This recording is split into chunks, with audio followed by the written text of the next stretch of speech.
అర్థం చేసుకునే వాక్య ధ్యానం చేద్దాం. పరలోకమందున మా కన్న తండ్రి, నీ యొక్క పరిశుద్ధమైన నామమునకు స్తుతి, మహిమ, ఘనత, ప్రభావములు తెలియచేస్తూ ఉన్నాం.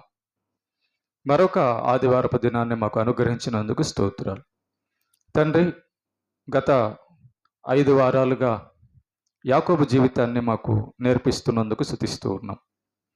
నీ మహిమ నిమిత్తము మా ఆత్మీయ జీవిత అభివృద్ధి కొరకునైనా మేము నేర్చుకుంటున్నటువంటి యొక్క పాఠంలో నీవిచ్చిన అనుగుణటువంటి శక్తితో నీ యొక్క లేఖనాలు పరిశీలిస్తుండగానైనా వినగల చెవులు, గ్రహించగల మనస్సు దయచేయండి.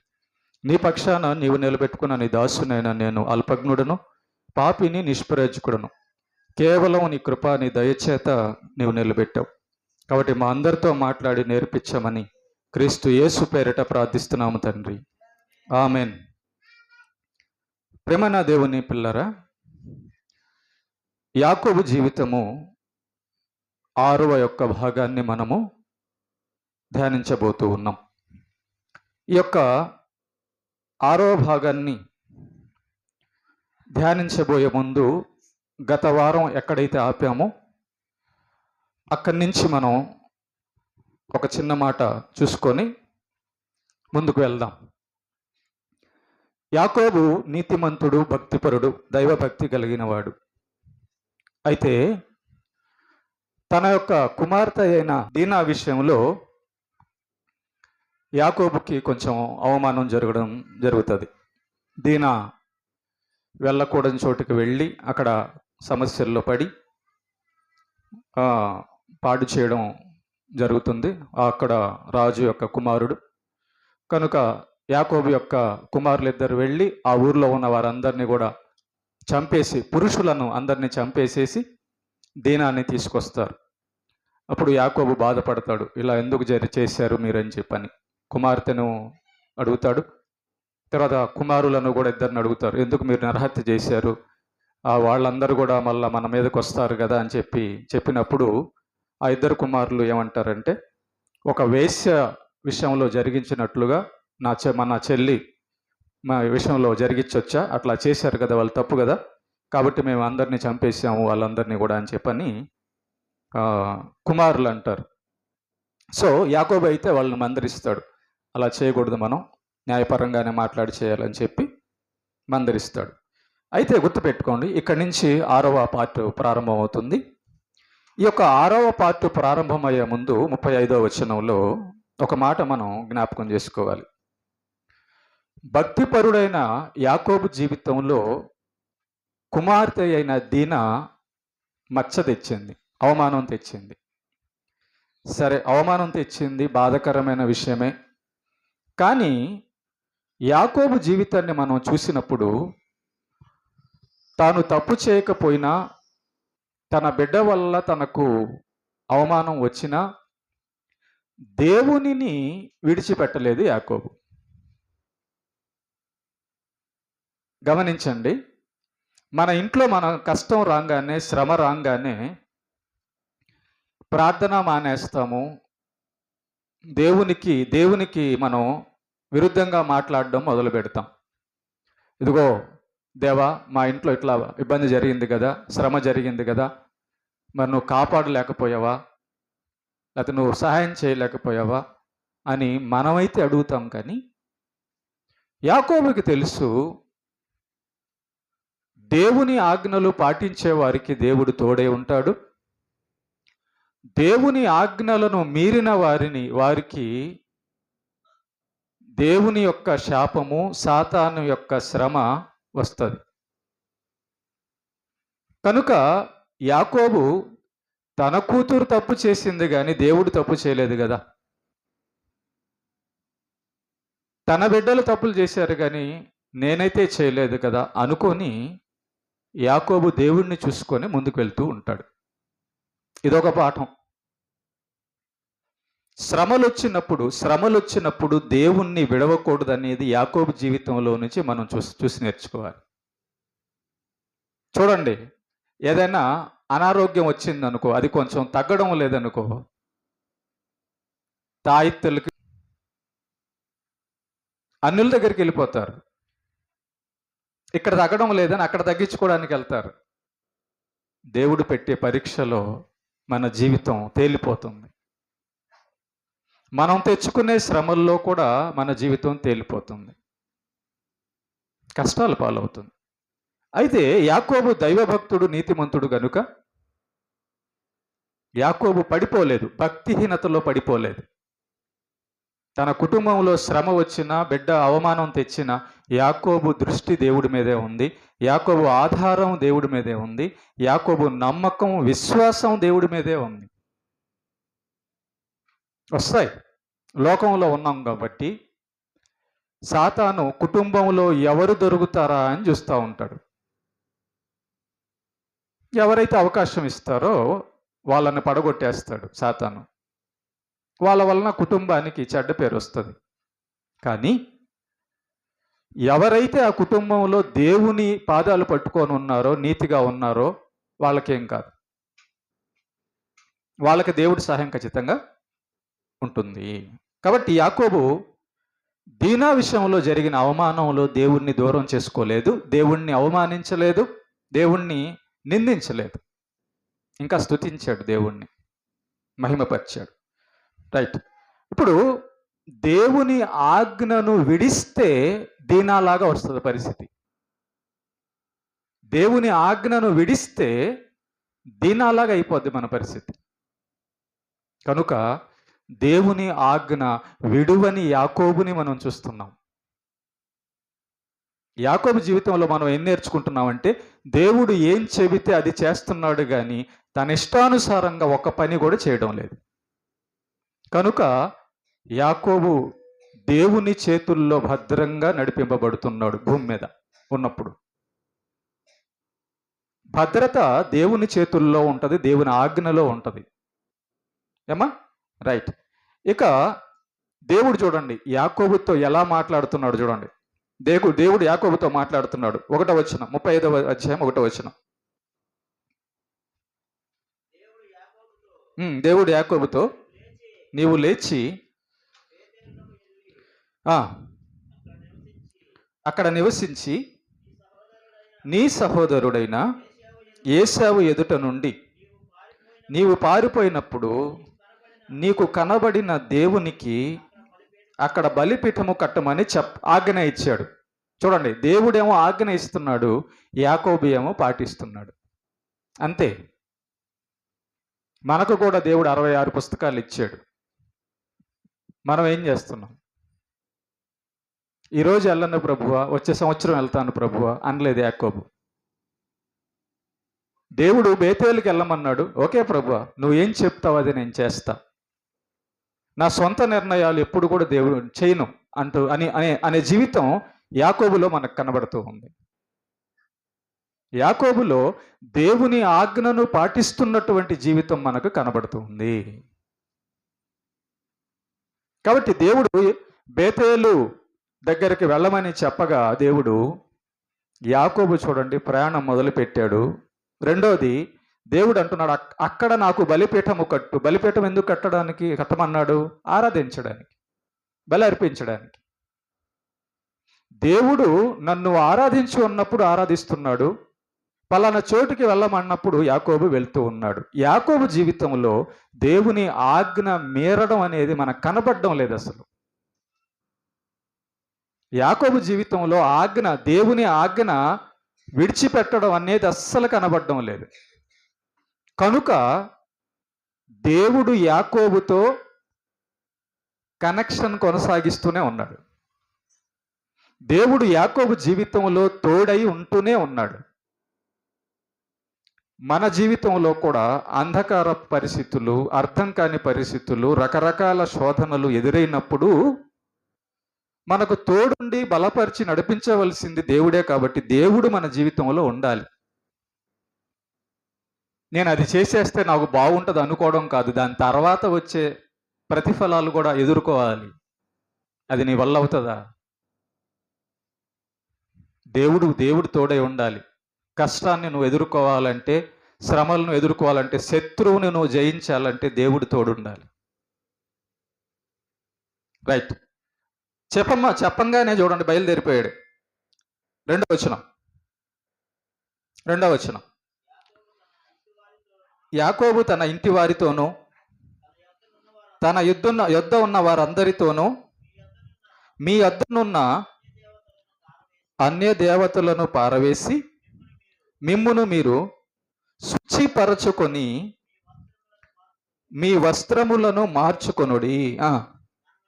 మనము లేచి బేతేలునకు వెళ్ళుదము. నా శ్రమ దినమున నాకు ఉత్తరమిచ్చి నేను వెళ్ళిన మార్గమున నాకు తోడై ఉండిన దేవునికి బలిపీఠము అక్కడ కట్టేదనని చెప్పాను. చూసారా? నా శ్రమ దినమున నాకెప్పుడు కష్టం వచ్చినా నాకు తోడై ఉన్న దేవుడికి నేను బలిపీఠము కట్టాలి అంటున్నాడు యాకోబు. అంటే యాకోబు జీవితంలో నీతిమంతుని జీవితం శ్రమ వస్తుందా? వస్తుంది. వచ్చినా దేవుడు తోడే ఉండాలి, ఉంటాడు. అది చూస్తున్నాం. ఇంకా ఇక్కడ ఒక విషయం జాగ్రత్తగా మీరు గమనించండి. యాకోబు తన ఇంటి వారితోనూ తన దగ్గర ఉన్న వారితో ఒక మాట అంటున్నాడు. ఏమంటున్నాడు? మీ వద్దనున్న అన్య దేవతలను పారవేసి మిమ్మును మీరు శుచిపరుచుకొనండి అంటున్నాడు. అన్య దేవతలు ఎక్కడి నుంచి వచ్చారు యాకోబు కుటుంబంలోనికి? విగ్రహాలు ఎక్కడి నుంచి వచ్చాయి యాకోబు కుటుంబంలోకి?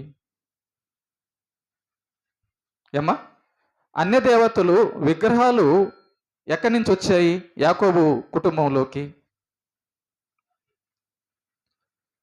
రెండు విషయాలు ఇక్కడ జరిగాయి, జాగ్రత్తగా వినండి. రెండు విషయాలు అక్కడ జరిగాయి. అదేంటంటే, మొట్టమొదటిదిగా యాకోబు భార్య అయిన రాహేలు తన తండ్రి ఇంటి వద్ద నుంచి బయలుదేరేటప్పుడు తన తండ్రి పూజిస్తున్నటువంటి అన్య దేవతల విగ్రహములు దొంగిలించి దాచిపెట్టుకొని తీసుకొస్తూ ఉంటుంది. ఫస్ట్ ఈ యొక్క యాకోబు ఈ అన్య దేవతలందరినీ కూడా పాడేయమంటున్నాడు కదా. ఈ పారేయమన్నప్పుడు అక్కడ ఉన్న వాళ్ళందరిలో ఎవరెవరు ఉన్నారంటే రాహేలు ఉంది, అలాగే యాకోబు కుమారులైన వీరిద్దరు వెళ్ళి అక్కడ ఉన్న వారందరినీ చంపేస్తారు, మగవాళ్ళని చంపేస్తారు కదా. చంపేసిన తర్వాత వాళ్ళు ఏం చేస్తారంటే అక్కడ ఉన్న స్త్రీలను, పిల్లలను, వారి ఆస్తులను మొత్తం కూడా తీసుకొని వచ్చేస్తారనమాట. అది చూడండి, అక్కడ ఉంది. ఎక్కడుంది? 34వ అధ్యాయంలో చూడండి ఒకసారి. ఆ మాట ఉంది. వారి ధనము యావత్తును తీసుకొని వారి పిల్లలందరినీ, వారి స్త్రీలను చెరపట్టి ఇండ్లలో ఉన్నదంతయు దోచుకుండ్రి. చూసారా? ఇక్కడ యాకోబు కుమారులైన వీళ్ళిద్దరూ కూడా ఆ ఊరికి వెళ్ళేసేసి వాళ్ళను చంపేసి, పురుషులందరినీ చంపేసి వాళ్ళ స్త్రీలను, వాళ్ళ పిల్లలను, వారి ఆస్తిని మొత్తాన్ని తీసుకొచ్చినప్పుడు ఆ వచ్చేటప్పుడు ఆ యొక్క ఊరి స్త్రీలందరూ కూడా ఏం చేశారంటే వాళ్ళతో పాటు వాళ్ళ దేవతల విగ్రహాలు తీసుకొచ్చేసారు. యాకోబు యొక్క ఇద్దరు కుమారులు వాళ్ళందరినీ, ఆ స్త్రీలను, పిల్లలందరినీ, ఆస్తి మొత్తాన్ని తీసుకొచ్చేటప్పుడు ఈ యొక్క ఆ స్త్రీలందరూ ఏం చేశారంటే అన్య దేవతలు, వాళ్ళు పూజిస్తున్నటువంటి అన్య దేవతల యొక్క విగ్రహాలు తీసుకొని వచ్చేసారు. అవి ఉన్నాయి. నెంబర్ 1. నెంబర్ 2, రాహేలు గురించి చెప్పాను. రాహేలు తన యొక్క తండ్రి అయిన లాబాను ఇంట్లో నుంచి అన్య దేవతల విగ్రహాలు దొంగిలించి తీసుకొచ్చింది. తీసుకొచ్చిన సందర్భంలో ఈ లాబాను అంటున్నాడు యాకోబుతో, యాకోబు నువ్వు వస్తే వచ్చావు, నీ భార్యలను తెస్తే తెచ్చావు, నీ పిల్లలను తెస్తే తెచ్చావు, నీ ఆస్తి తీసుకొస్తే తీసుకొచ్చావు, కానీ మా ఇంట్లో ఉన్న అన్య దేవతల విగ్రహాలు ఎందుకు తెచ్చావు ప్రశ్నిస్తున్నాడు. చూడండి ఒకసారి. 31వ అధ్యాయం 30 వచనం. 31వ అధ్యాయం 30 వచనం. 31వ అధ్యాయము. యాకోబు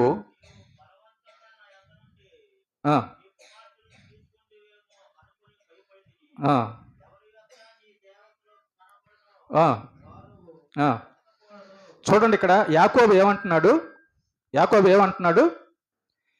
ఎవరి వద్ద నీ ఇంట్లో ఉన్నటువంటి విగ్రహాలు ఉన్నాయో, అన్య దేవతల విగ్రహాలు ఉన్నాయో, ఆ విగ్రహాలను దాచుకున్న వ్యక్తి బతకకూడదు, చనిపోతాడు అని యాకోబు మాట ఇచ్చాడు. నీతిమంతుడైన యాకోబు మాట ఇస్తే దేవుడు నెరవేరుస్తాడు. నీతిమంతుడైన యాకోబు మాట ఇస్తే దేవుడు ఖచ్చితంగా నెరవేరుస్తాడు. యాకోబు ఏమంటున్నాడంటే, లాబాను మామయ్య గారు, మీ వద్ద నుంచి ఎవరైతే విగ్రహాలు దొంగిలిచ్చారో, ఒకవేళ అలాంటి వ్యక్తి నా దగ్గర గాను ఉంటే, ఎవరైనా ఆ విగ్రహాలను దొంగిలించిన వ్యక్తి బతకకూడదు, చనిపోవాలి అని అంటున్నాడు. చూడండి ఆ మాట చదువు. 32వ వచనం, 32వ వచనం, 31 అధ్యాయం 32వ వచనం. ఎవరి వద్ద నీ దేవతలు కనబడునో, 32వ వచనం, ఎవరి వద్ద నీ దేవతలు కనబడునో వాడు బతకకూడదు,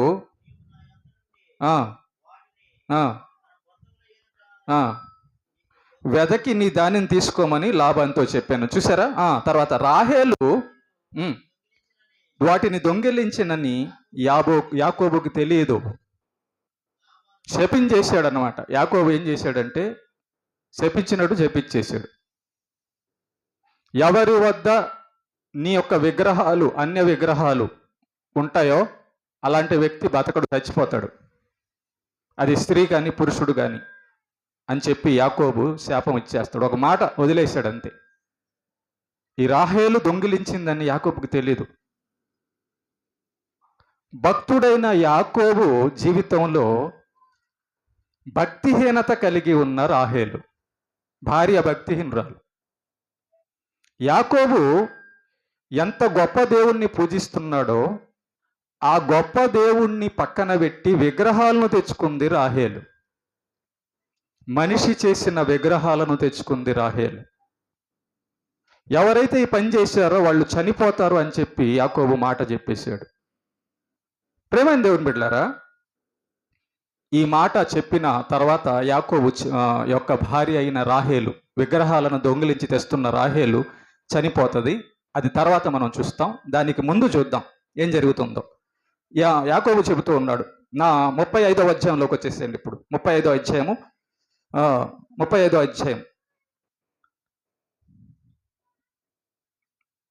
4వ వచనం నుంచి చూద్దాం. 4. వారు తమ యొద్దనున్న అన్య దేవతలన్నిటినీ, తమ చెవులనున్న పోగులను యాకోబునకు అప్పగింపగా, యాకోబు షెకెము దగ్గరనున్న మస్తకి వృక్షము క్రింద.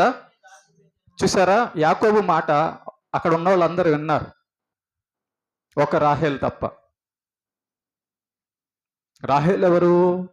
యాకోబు ప్రేమించిన భార్య. రాహేల్ ఎవరు? 7 సంవత్సరాలు పనిచేసి తెచ్చుకున్న భార్య రాహేల్. కానీ యాకోబు జీవితంలో ఉన్న భక్తి రాహేల్ జీవితంలో లేదు. ఎవరో బయట నుంచి వచ్చిన స్త్రీలు యాకోబు మాట విన్నారు. మీరు విగ్రహాలను పారేసేయండి, మీ దగ్గర ఉన్న అన్య విగ్రహాలను పారేసేయండి అని చెప్పంగానే పారేశారు. ఇంతకీ యాకోబు ఎందుకు పారేయమన్నాడు విగ్రహాలని? యెహోవాయే దేవుడు, యెహోవా తప్ప వేరొక దేవుడు లేడు ఈ సృష్టిలో. కనుక నా దేవుడు కానీ ఈ అన్య దేవతల విగ్రహాలు మీ దగ్గర ఉండడానికి వీల్లేదు. నా దేవునికే మహిమ, ఘనత, ప్రభావములు కలగాలని తన ఇంట్లో వారందరికీ, ఆ వచ్చిన వారందరికీ యాకోబు కుమారులైన 2 పట్టి తీసుకొని వచ్చారే, స్త్రీలను, పిల్లలను, ఆస్తి మొత్తాన్ని, వాళ్ళందరికీ కూడా ఆజ్ఞాపించినప్పుడు వాళ్ళ దగ్గర ఉన్న విగ్రహాలు, బొమ్మలు, దేవతా బొమ్మలన్నీ యాకోబుకు అప్పగిచ్చేస్తే యాకోబు వాటన్నిటిని తీసుకెళ్ళి ఒక చెట్టు కింద పాతేశాడు, పడేశాడు. యాకోబు జీవితంలో మనం ఏం చూస్తున్నామంటే, దేవుడు కాని వాటిని పూజించేటటువంటి గుణం యాకోబు దగ్గర లేదు. దేవుడంటే గొప్ప మహిమ చెల్లిస్తున్నాడు, దేవుడంటే గొప్పగా ప్రకటిస్తున్నాడు యాకోబు.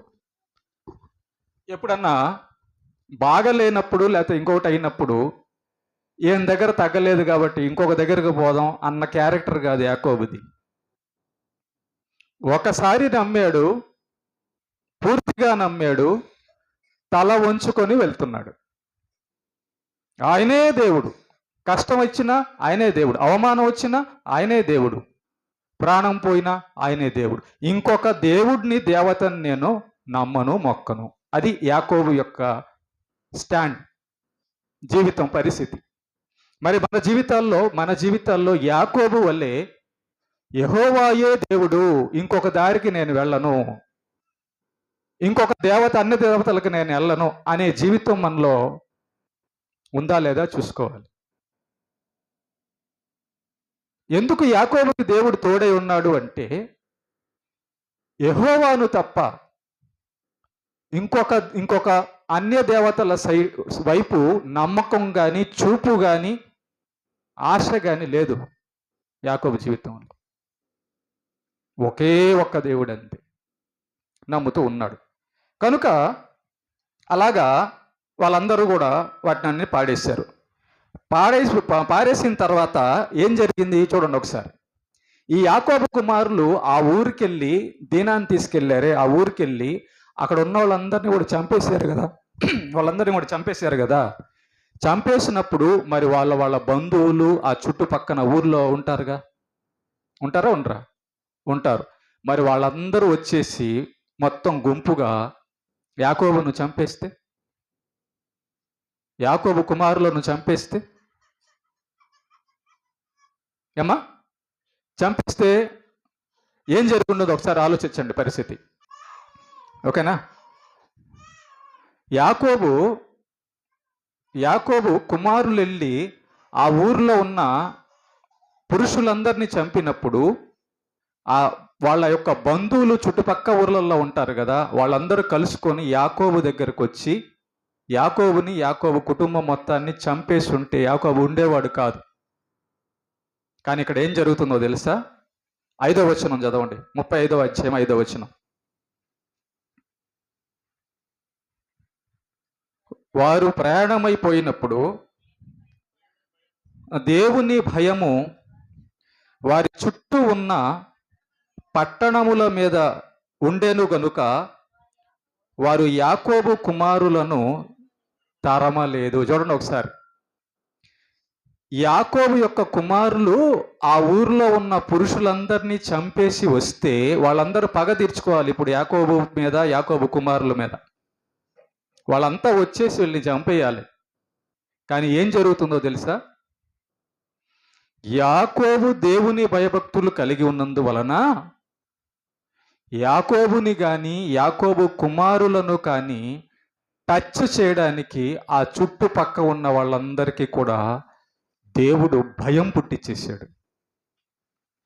యాకోబు కుటుంబం మీదకి వెళ్ళి ఏదైనా కీడు చేయాలి, ఏదైనా నష్టం చేయాలి అనే ఆలోచన లేకుండా వారి యొక్క హృదయాలలో భయం పుట్టించేశాడు. అమ్మో, వాళ్ళ జోలికి మనం వెళ్ళకూడదు, వాళ్ళ జోలికి వెళ్ళామా మన పని అయిపోయినట్టే అని ఈ యాకోబు యొక్క కుమారులు కుటుంబం అంతా కూడా ప్రయాణమై వెళ్తున్నప్పుడు ఆ ఊర్లో చంపేసిన వాళ్ళ యొక్క బంధుమిత్రులందరూ ఆ దారి పక్కన ఊర్లలో ఉన్నా వాళ్ళందరూ ఇంట్లో తలుపేసుకొని ఉన్నారు. కారణము దేవుడు, కారణము యాకోబు యొక్క జీవితము. ప్రేమైన దేవుని బిడ్డ, నీవు దైవభక్తుడు, యాకోబు వలె దైవభక్తురాలు, దైవభక్తుడుగా ఉంటే ఒకవేళ ఎవరైనా నీ మీదకు వచ్చినా కూడా దేవుడు వాళ్ళకు భయం పుట్టిస్తాడు. కారణము మనం ఆయన బిడ్డగా ఉంటే, మనం ఆయన భక్తురాలుగా ఉంటే. చూడండి, ఆ ఊరు చుట్టుపక్కల ఉన్న వాళ్ళందరూ వచ్చి యాకోబును చంపేస్తే యాకోబు పరిస్థితి ఏమవుతుంది? కానీ ఎవరు కూడా యాకోబుని తాకకుండా ఉండేటట్లుగా దేవుడు ఆ చుట్టుపక్క ఉన్న ఊర్లందరికీ కూడా ఒంట్లో భయం పుట్టించేశాడు యాకోబు దగ్గరికి వెళ్ళాలంటే. ఓకే, కనుక మన జీవితంలో కూడా శత్రువు అనేక రకాల ప్రయత్నాలు చేస్తుంటాడు. దేవుని భయభక్తులు కలిగి ఉన్న వ్యక్తికి శత్రువు సాతాను. ఎలా దొరుకుతాడా యాకోబు అని చూస్తున్నాడు, కానీ యాకోబు దొరకడం లేదు, రాహేల్ దొరికింది. ఎలా దొరుకుతాడా యాకోబు అని సాతాను చూస్తున్నాడు, కానీ దేనా దొరికింది. చూడండి, ఇద్దరు లేడీలే, ఇద్దరు స్త్రీలే. అందుకే బైబిల్లో దేవుడు చాలాసార్లు స్త్రీలకి వార్నింగ్ ఇచ్చాడు, మీరు సాతానికి తొందరగా లోబడిపోతారు, జాగ్రత్త. ఆ మాటలకి ఈ మాటలకి దానికి దీనికి పడిపోతారు, జాగ్రత్త అని దేవుడు వార్నింగ్ ఇచ్చాడు. కనుక అలా ప్రయాణమై వెళ్తూ యాకోబు ఏం చేశాడు చూడండి ఒకసారి. యాకోబు ఏం చేస్తున్నాడు చూడండి. 35వ అధ్యాయము 7వ వచనం. 35వ అధ్యాయం 7వ వచనం. అతడు తన సహోదరుని ఎదుట నుండి పారిపోయినప్పుడు దేవుడు అక్కడ అతనికి ప్రత్యక్షమయ్యి బలిపీఠము కట్టి ఆ చోటికి ఏల్ బేతేల్ అను పేరు పెట్టాడు. చూసారా, దేవుడు ఈ యాకోబు తన యొక్క తండ్రి అయిన ఇస్సాకు ఇంటి నుంచి పారిపోయేటప్పుడు మొట్టమొదటిసారి బేతేలు అనే చోటుకు వచ్చినప్పుడు అక్కడ దేవుడు కనబడతాడు కదా, మాట్లాడతాడు కదా. మరలా తిరిగి అదే చోటుకు వస్తాడు యాకోబు. వచ్చినప్పుడు ప్రయాణమై వెళ్తూ వచ్చినప్పుడు అక్కడ ఏం చేస్తున్నాడంటే దేవునికి యాకోబు బలిపీఠం కడుతున్నాడు. అంటే చూడండి, మార్గంలో తనను కాపాడిన చోటును చూసి గుర్తుపెట్టుకొని, నా దేవుడు నన్ను ఈ చోటులో కాపాడాడు. మీ ఇంట్లో దేవుడు మిమ్మల్ని కాపాడితేనే కదా మీరు ఉండేది. మీ ఇళ్లల్లో దేవుడు మిమ్మల్ని కాపాడుతుంటేనే కదా మీరు బతుకున్నారు. ఆ స్లాబు కింద పడిపోతే, గోడలు కింద పడిపోతే. యాకోబు తనను దేవుడు ఏ చోటులో దర్శనం ఇచ్చి కాపాడుతూ ఉన్నాడో ఆ చోట్లో బలిపీఠం కట్టి ఆరాధన చేస్తున్నాడు. నీ హృదయములో బలిపీఠం ఉందా? నీ హృదయములో ఆరాధన ఉందా? నీ ఇల్లు దేవుడు నిన్ను కాపాడుతున్నాడు కాబట్టి ఆ ఇంట్లో ఉంటున్నావు. లేకపోతే శవం అయ్యావు అనుకో, ఇంట్లోంచి బయటికి తీసుకెళ్ళి పారేస్తారు. ఉన్న చోటున, దేవుడు కాపాడుతున్న చోటున నీవు ప్రార్థన చేస్తున్నావా? యాకోబు జీవితంలో స్థలంలో తనను ఎక్కడ కాపాడుతున్నా, ఏ చోటుకి వెళ్తున్నా యాకోబు ప్రార్థనాపరుడుగా మనకు కనబడుతున్నాడు. నీ ఇంట్లో కుటుంబ ప్రార్థన ఉందా? ఇంటికి వస్తువులన్నీ కావాలనుకుంటావు. బియ్యం, ఉప్పు, పప్పు, కూరగాయలన్నీ ఇంటికి తీసుకొస్తావు. ఇంట్లో మంచాలు, గిన్నెలు, అవసరాలన్నీ, వస్తువులన్నీ పెట్టుకుంటావు. ఆ ఇంట్లో నువ్వు బాగుండాలంటే ఆ ఇంట్లో నువ్వు ప్రార్థన చేయాలని తెలుసుకోవా? నువ్వు ఆ ఇంట్లో తిని సుఖంగా ఆరోగ్యంగా ఉండాలంటే దేవునికి ప్రార్థన చెయ్యాలి ఆ ఇంట్లో, యాకోబులా అని ఈ యొక్క యాకోబు జీవితంలో మనం నేర్చుకుంటున్నాం. కాబట్టి చూడండి, ఎక్కడికి వెళ్ళినా బలిపీఠం కట్టి ఆరాధిస్తూ ఉన్నాడు. 35వ వచనం 9వ వచనం చదువు. 35వ అధ్యాయము 9వ వచనం. యాకోబు పద్దనారవము నుండి వచ్చిచుండగా దేవుడు అతనికి తిరిగి ప్రత్యక్షమై, చూడండి, అసలు యాకోబు జీవితంలో దేవుడు వెనకాలే ఉన్నాడండి, తిరిగి ఆశీర్వదించాడట. అదేంటి, గొర్రెలు ఉన్నాయి, ఆస్తి ఉంది. అసలు ఆ ఆశీర్వాదం చూడండి. ఇద్దరు వెళ్ళి ఒక ఊర్లో ఉన్న వాళ్ళందరినీ చంపేసి అక్కడ ధనము, వారి యొక్క స్త్రీలను, పిల్లలను తీసుకొచ్చారు. ఇద్దరు బలం ఎక్కువ, ఊరు బలం ఎక్కువ. దేవుడు యాకోబును ఆశీర్వదిస్తున్నాడు. దేవుడు యాకోబుకు తోడై ఉన్నాడు. దేవుడు కాని వారిని అవమానపరచడానికి దేవుడు సిద్ధంగా ఉంటాడు. దేవుడు కాని వారిని పూజించే వారిని. కనుక ఈ యాకోబు జీవితంలో మనం ప్రేమ దేవుని బిడ్డలారా ఆశీర్వాదం చూస్తున్నాం. దేవుడు యాకోబును ఆశీర్వదించను. ఎందుకు? దేవుడు ఆజ్ఞను మీరడం లేదు యాకోబు. మనం ఈ పాయింట్ని చాలా తేలిగ్గా చూస్తుంటామండి. చూడండి, ఇప్పుడు దేవుని వాక్యం వినపడుతుంది. ఏ కోణంలో వింటున్నావు నువ్వు?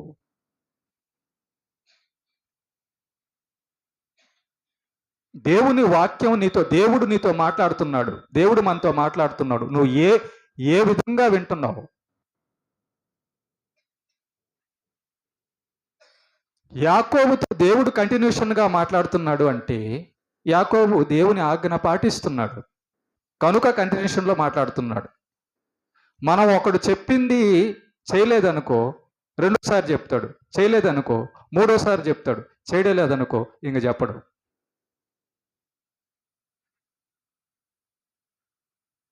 ఒకసారి చెప్పినప్పుడు చేయలేదు, రెండోసారి చెప్పినప్పుడు చేయలేదు, మూడోసారి చెప్పినప్పుడు చేయలేదు.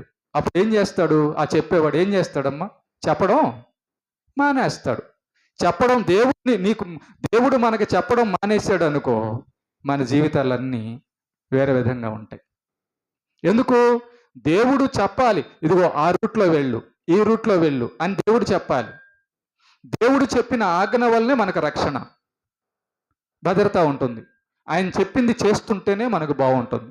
కనుక యాకోబు జీవితంలో చెప్పింది చేసే జీవితం మనం చూస్తున్నాం. కనుక ఆశీర్వదించాను. 35వ అధ్యాయం 10వ వచనం. అప్పుడు నీ పేరు యాకోబు, ఇక మీదట నీ పేరు యాకోబు అనబడదు, నీ పేరు ఇజ్రాయేలు అని చెప్పి అతనికి ఇస్రాయేల్ అని పేరు పెట్టాను. ముందు వారంలో కూడా మనం చూసాం దేవదూత మాట్లాడుతున్నట్టు. ఇక్కడ కూడా రెండో సందర్భంలో చూస్తున్నాం మనం.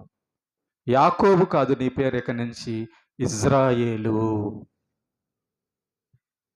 దేవుడు పేరు మార్చేస్తున్నాడు. కారణం ఏంటి? గుణాన్ని బట్టి. గుణాన్ని బట్టి దేవుడు ముందుగా ఒక పేరు పిలుచుకుంటాడు. మీరు ఒకసారి ఆలోచించండి. భార్య మాట వినడం లేదనుకో, భర్త ఆమెకి ఏమని పేరు పెడతాడు? మొండిది. అంతేనా? అటాయి పెడతారా? అంతేనా? భర్త మాట వినడం లేదనుకో, మూర్ఖుడు. అంతేనా? పేర్లు పెడతారు. దేవుడు కూడా మనకేమని పేరు పెడతారు? పెట్టాల్సి వస్తే మన జీవితాన్ని చూసి ఆయన పేరు పెడతాడు. యాకోబు జీవితాన్ని చూసి ఇశ్రాయేలు అని పేరు పెట్టాడు. నీ జీవితాన్ని చూస్తే, నువ్వు ప్రార్థన చేస్తుంటే, నువ్వు భయభక్తులు కలిగి నడుస్తుంటే, ఆయన ఆజ్ఞ ప్రకారం నడుస్తుంటే, వాక్యం చదువుతుంటే, నీతిగా బతుకుతుంటే, నిన్ను కూడా చూసి దేవుడు ఒక పేరు పెడతాడు. ఆయన హృదయంలో పెట్టుకుంటాడు పేరు. నా మాట వినే నా బిడ్డ. ఏదో ఒక పేరు పెట్టుకుంటాడు, ఆయనకి నచ్చింది. అదే ఆయన చెప్పినట్లుగా చేయడం లేదనుకో, వేరే పేరు కూడా పెడతాడు. కాబట్టి అలాంటి పేరు మనకు ఉండకూడదు. దేవుడికి నచ్చే పేరు మనకి ఉండాలన్నమాట. ఇజ్రాయేల్ అనే పేరు పెట్టాడు. పెడుతూ తనను గురించి తాను పరిచయం చేసుకుంటున్నాడు. యాకోబుకి ఏమని పరిచయం చేసుకుంటున్నాడు చూడండి ఒకసారి. 11వ వచనం. నేను సర్వశక్తి గల దేవుడను. ఒక్క నిమిషం. దేవుడు తనను గురించి తాను ఏమని చెప్పుకుంటున్నాడు అంటే యాకోబుతో, యాకోబు నాన్న బిడ్డ, నేను సర్వశక్తి గల దేవుడను. అంటే అర్థం ఏంటంటే నేను ఏం చేయాలనుకుంటే అది చేయగలను.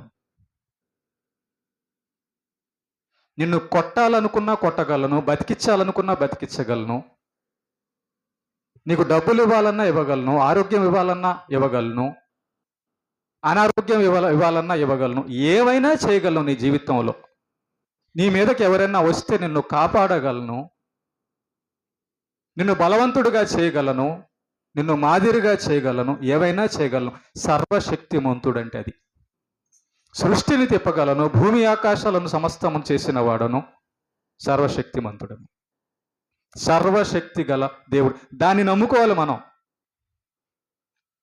మనం డబ్బుని మనుషుల్ని కాదు, సర్వశక్తి గల దేవుడు అంటే ఎవరితోనైనా మాట్లాడగలిగిన దేవుడు, ఏదైనా చేయగలిగిన దేవుడు. అది చూడాలి మనం. సర్వశక్తి కలిగిన దేవుడు అని చెప్పుకుంటున్నాడు. తర్వాత 11వ వచనం. నేను సర్వశక్తి కలిగిన దేవుడను, నీవు ఫలించి. చూడండి, దేవుడు యాకోబుతో ఏమంటున్నాడు? నీవు ఫలించి అభివృద్ధి పొందు. దేవుడు చెప్పాలి ఆ మాట. మన జీవితంలోకి దేవుని మాట రావాలి. ఏమని? నువ్వు ఫలించి అభివృద్ధి పొందు, నువ్వు ఆరోగ్యంతో సుఖంగా ఉండు, నువ్వు సంతోషంగా ఉండు. ఆ మాట పరలోకం నుంచి దేవుడు మనతో పలకాలి. అప్పుడు అది నెరవేరుతుంది. యాకోబుని దేవుడు ఆశీర్వదిస్తూ పలుకుతున్న మాటలు, నీవు ఫలించి అభివృద్ధి పొందంటే రోజు రోజుకి అభివృద్ధి పొందుతావు. అన్ని విషయాల్లో, ఆత్మ సంబంధమైన విషయాల్లో యాకోబు ఉన్నాడు కాబట్టి శరీర అవసరాల్లో, భౌతిక సంబంధమైన విషయాల్లో కూడా దేవుడు యాకోబుని ఆశీర్వదించాడు. మనం దేవుడిని విడిచిపెట్టేసి డబ్బు వెనకాల వెళ్తుంటాం కాబట్టి దేవుడు మనతో రానప్పుడు మన జీవితం ప్రమాదంలో పడుతూ ఉంటుంది. కారణము, మనం దేవుణ్ణి విడిచి డబ్బు వెనకాల వెళ్ళడం, దేవుణ్ణి విడిచి మనుషుల వెనకాల వెళ్ళడం, మనకు మనం ఉరి తెచ్చుకోవడమే. అడగకుండానే దేవుడు యాకోబుని ఆశీర్వదించేస్తున్నాడు. కారణము భక్తి. ఓకే, తర్వాత చదువు నాయన. అభివృద్ధి పొందుము. జనముల సమూహమును నీ వలన కలుగును. రాజులు నీ గర్భములో నుండి పుట్టేదారు. చూసారా, నీ గర్భంలోంచి పుట్టే వాళ్ళందరూ కూడా రాజులుగా వస్తారు. నీ సంతానంలో రాజులు పుడతారు. ఏం ఆశీర్వాదాలు ఇస్తున్నాడు చూడండి యాకోబుకి దేవుడు. కారణము భక్తి అండి. ప్రేమించడం, దేవుణ్ణే ప్రేమించడం, ఆయనకు లోబడ్డం, ఆయన చెప్పింది చేయడం, ఆయన్ని విడవకుండా ఉండడం చేస్తున్నాడు యాకోబు. తర్వాత చదువు. నేను అబ్రహామునకును ఇస్సాకునకును ఇచ్చిన దేశము. ఒక నిమిషం ఆగండి. ఇక్కడ అబ్రహామును ఆశీర్వదించిన దేవుడు, ఇస్సాకును ఆశీర్వదించిన దేవుడు ఈరోజు ఎక్కడికి పోయాడు? ఎక్కడికి వెళ్ళాడు ఆయన? నీ జీవితంలో, నా జీవితంలో లేడా? ఉంటే యాకోబు, అబ్రహాము, ఇస్సాకు వల్లే ఉండాలి కదా మనం కూడా.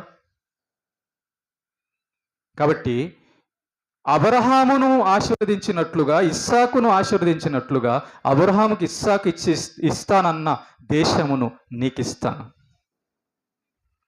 దేవుడు భక్తుల పేర్లు ఎత్తుతూ వారి వలె ఎవరుంటారో వారి ఆశీర్వాదాలు వస్తాయి. గుర్తుపెట్టుకోండి. మనం అబ్రహాములాగా బతకాలన్న అనుకున్నప్పుడు అబ్రహామును ఆశీర్వదించినట్టు ఆశీర్వదిస్తాడు. మనం ప్రార్థనలో చెప్తుంటాం, దేవా నన్ను ఆశీర్వదించు అంటే, అప్పుడు పరలోకంలో దేవుడు ఏమంటాడు తెలుసా? అమ్మా మరియమ్మలాగా బతుకు, అమ్మా ఎస్తేరులాగా బతుకు, బతికితే ఆశీర్వదిస్తా. అమ్మా అబ్రహాములాగా బతుకు అంటాడు. అది మనకు వినబడదు, ఉంటుంది బైబిల్లో. అబ్రహాముని ఎందుకు ఆశీర్వదించాడు, యాకోబుని ఎందుకు ఆశీర్వదించాడు? ఆయన చెప్పినట్టు బతికారు కాబట్టి. మనం ఏం చేస్తున్నాము? ఆయన చెప్పింది విడిచిపెట్టి ఆశీర్వాదాలు కోరుతున్నాం. అందుకే మన జీవితాల్లో ఆశీర్వాదాలు లేవు. అంటే ఆత్మ సంబంధమైన ఫలాలు, భౌతిక అవసరాలు కూడా. అబ్రహాము ఇస్సాకును ఆశీర్వదించినట్లుగా నిన్ను కూడా ఆశీర్వదిస్తాను యాకోబు అంటున్నాడు దేవుడు. తర్వాత 15వ వచనం చదవండి. 14. ఆయనతో తనతో మాట్లాడిన చోట యాకోబు ఒక స్తంభము, అనగా రాతి స్తంభము కట్టించి దాని మీద పానార్పణము చేసి నూనెయు దాని మీద పోసాను. చూడండి ఒకసారి. అసలు యాకోబు జీవితంలో అడుగడుగున దేవుణ్ణి మహిమపరచడం, దేవుణ్ణి స్తుతించడం కనబడుతుంది. ఏంటంటే ఎక్కడ కూడా అసలు దేవుణ్ణి విడిచిపెట్టినట్టుగా, దేవుడికి విరోధంగా నడిచినట్టుగా యాకోబు జీవితంలో కనబడడం లేదు మనకి. అడుగడుగున దేవుడు తోడే ఉన్నాడు, అడుగడుగున దేవుణ్ణి ఆరాధిస్తున్నాడు యాకోబు జీవితం లాగా ఉండాలి మన జీవితం. యాకోబుని కాపాడిన దేవుడు నిన్ను నన్ను ఎందుకు కాపాడు? యాకోబులాగా ఉంటే. యాకోబులాగా ఉండక మనం దేవుడి ఆశీర్వాదాలు కోరుతున్నాం, అది తేడా. భక్తిహీనులకు ఆశీర్వాదాలు ఎక్కడొస్తాయి? భక్తి పరులకు కదా ఆశీర్వాదాలు వచ్చేది. ఓకే, ఇలా యాకోబు ఎక్కడికి వెళ్ళినా కూడా దేవుణ్ణి ఆరాధిస్తూ, ముగిచ్చేస్తాను నేను, ఒక 5 నిమిషాలు ముగిచ్చేస్తాను. ఎక్కడికి వెళ్ళినా కూడా యాకోబు దేవుణ్ణి ఆరాధిస్తూ, దేవుణ్ణి మహిమపరుస్తూ వెళ్తూ ఉన్నాడు. వెళ్తూ ఉండగా, ప్రయాణంలో వెళ్తూ ఉంటుండగా, ప్రేమ దేవుని బిడ్డలారా, 16వ వచనం చదువు నాయన. ఎఫ్రతాకు వెళ్ళు మార్గములో మరి కొంత దూరం ఉన్నప్పుడు రాహేలు ప్రసవించుచు ప్రసవ వేదనతో ప్రయాసపడెను. ఈ యొక్క రాహేలు గర్భంతో ఉంటుంది ప్రయాణం మొదలు పెట్టినప్పుడు. మరి ఎంతకాలం అయిందో మనకు తెలియదు, కానీ మధ్యలో ఏమన్నా గర్భం వచ్చి ఉండొచ్చు, కాలం ఎంత అయిందో మనకు తెలియదు, కానీ అవును, చాలా టైం పట్టి ఉంటుంది. ఈ మధ్యలో రాహేలుకు గర్భం వచ్చింది. మొట్టమొదటి కుమారుడు, రాహేలు యొక్క కుమారుడు యేసేపు. నెక్స్ట్ మనం ధ్యానించబోయే భక్తుడు. ఇక రెండవ గర్భంగా ఈ రాహేలుకు దేవుడు ఒక మగపిల్లోని ఇస్తున్నాడు. గర్భంతో ఉంది రాహేలు. గర్భంతో ఉంటూ ప్రయాణం ఇస్తూ ఉంటుండగా ప్రసవ వేదన, అంటే ప్రసవించే కాలం దగ్గరికి వచ్చేసింది. దగ్గరికి వచ్చేసినప్పుడు ఏం జరుగుతుందో చూడండి, 15వ వచనం.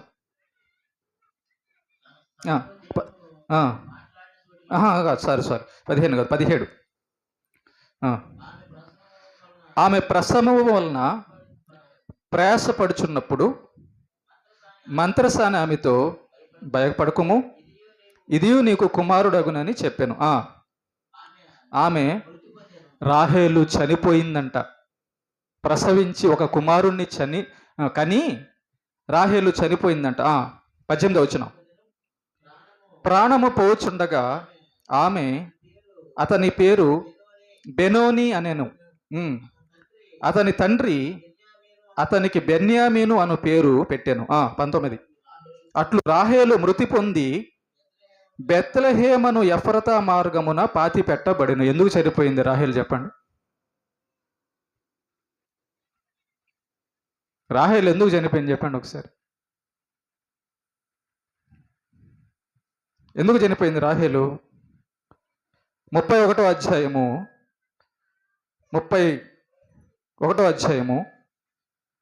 30 నుంచి చదవండి. 31వ అధ్యాయం 30 నుంచి. నీ తండ్రి ఇంటి మీద బహువాంఛగల వాడవై వెళ్ళగోరిన ఎడల వెళ్ళుము. నా దేవతలను నేల దొంగిలించితివనగా లాబాను అనగా యాకోబుతో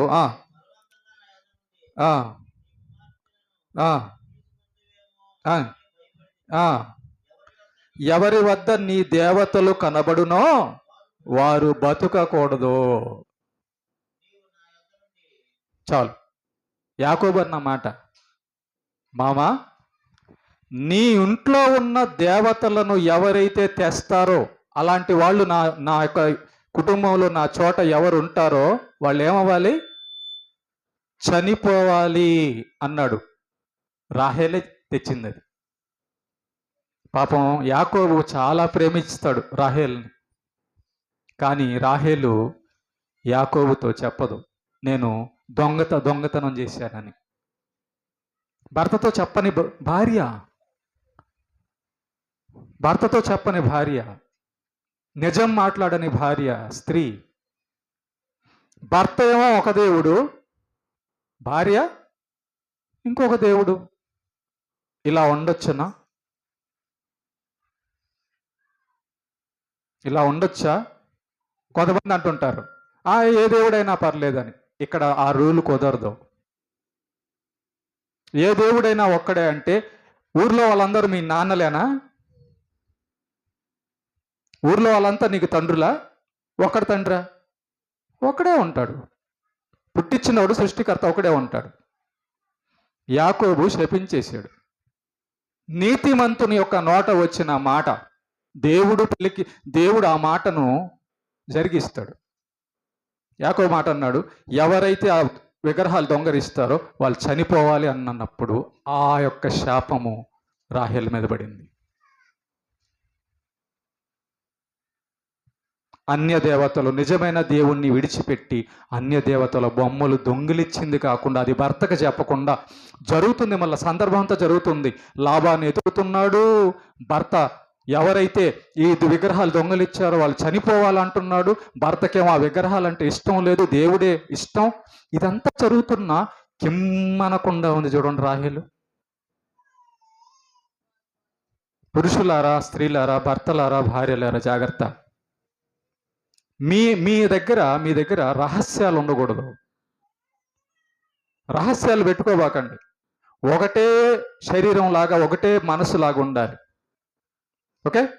కనుక ఈ రాహేలుకి యాకోబు చెప్పినటువంటి శాపం తగిలి మార్గ మధ్యంలోనే ఊరు చేరకుండానే చనిపోయింది. ఇలాంటి శాపం తెచ్చుకోబాకండి. తాయెత్తులు, తాళ్ళు, అన్య దేవతల జోలికి వెళ్ళొద్దు అని దేవుడు హెచ్చరిస్తున్నాడు యాకోబు జీవితం ద్వారా. నేను దేవుడిని అయితే ఇంకొకరిని దేవుడు అంటావేంటి? నేను తండ్రిని అయితే ఇంకొకరిని తండ్రి. నీ తండ్రికి కోపం రాదా పక్కనోడిని నాన్న అంటే? నిన్ను కన్న తండ్రి, పోషించిన తండ్రి, ప్రాణం పెట్టిన తండ్రి, ప్రకృతినిచ్చి ఆహారం ఇచ్చి శరీరం ఇచ్చి సమస్తం ఇచ్చిన తండ్రిని నాన్న అనకుండా పక్కనోడి దగ్గరికి వెళ్ళి నాన్న అంటే ఆయన కోపం రాదా? వస్తుంది. అదే ఇక్కడ గుర్తుపెట్టుకోండి. దేవుడు చాలా వాటిని చూసి మారమని చెప్తాడు, కానీ విగ్రహారాధన అంటే ఆయనకి చాలా కోపం. ఈ యెహోవాని కాకుండా, యేసుక్రీస్తుని కాకుండా నువ్వు ఇంకొక దానికి వెళ్ళావంటే ఆయనకి కోపం మండిపోద్ది. అంతే, తుడిచిపెట్టేస్తాడు అంతే. ఓకే. కనుక యాకోబు జీవితంలో రాహేలు ఆ ప్రయాణంలో బెత్లెహేము అనే చోట చనిపోద్ది. బిడ్డను కంటది. ఆ బిడ్డను కంటూ ఆ బిడ్డను చూసి ఆ బిడ్డకు పేరు పెడుతుంది బెన్యాను అని. దానికి యాకోబు బెన్యామీను అని పేరు పెడతాడు. ఆ బిడ్డను కంటూ చనిపోద్ది. ఓకే. ఇంతవరకు యాకోబు జీవితంలో 6వ భాగాన్ని మనం ధ్యానం చేసాం. ఇంకా ఉంది భాగము, తర్వాత వారంలో ధ్యానం చేద్దాం. ఓకే. దేవునికి మహిమ కలుగును గాక.